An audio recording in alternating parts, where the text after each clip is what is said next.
4 वर्ष झाली, प्रशासन काळात मोठा भ्रष्टाचार झाला, महानगरपालिका कर्जबाजारी झाली, यामध्ये तुम्हाला स्थायी समिती मिळाली कर्जबाजारी झाली, तर कर्ज वसुली थकबाकी याचं काही नियोजन केलं तर तुम्ही आखलंय का? मुळात त्यांना आपली महापालिका कर्जबाजारी नाही हे पहिलं सर्वांनी ज्ञात असावं की महापालिकेवरती चालू वर्षामधलं 353 कोटी कर्ज, चालू वर्षामध्ये जरी तरतूद नसली तरी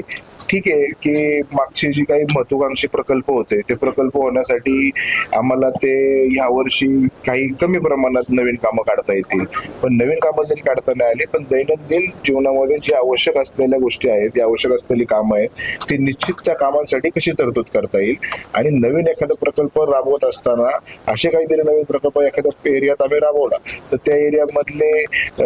बिल्डर असतील किंवा बांधकाम व्यावसायिक असतील किंवा रहिवासी तिथे वाढणार असतील, कमर्शियल झोन वाढणार असेल तर त्यांच्यापासून आपल्याला ऑटोमॅटिक उत्पन्न वाढेल आणि वाढलेलं उत्पन्न आपल्याला विकास कामासाठी वापरता येईल आणि झालेलं दायित्वासाठी फेडता येईल. नाही तो प्रश्न नाहीये. प्रश्न असा आहे की कर्जबाजारी तुम्ही म्हणतात की नाही, परंतु ज्या कंपन्या आहेत, अनेक कंपन्या आहेत, त्यांनी आतापर्यंत जे थकबाकी आहे थकबाकी भरलेलं नाही, याच्यासाठी काय तुमचं नियोजन असणार आहे का, हा प्रश्न. थकबाकी तर निश्चितपणे ज्याचे आहे तर त्यांच्याकडून तर ती महापालिका स्तरावरती ती वसूल केली.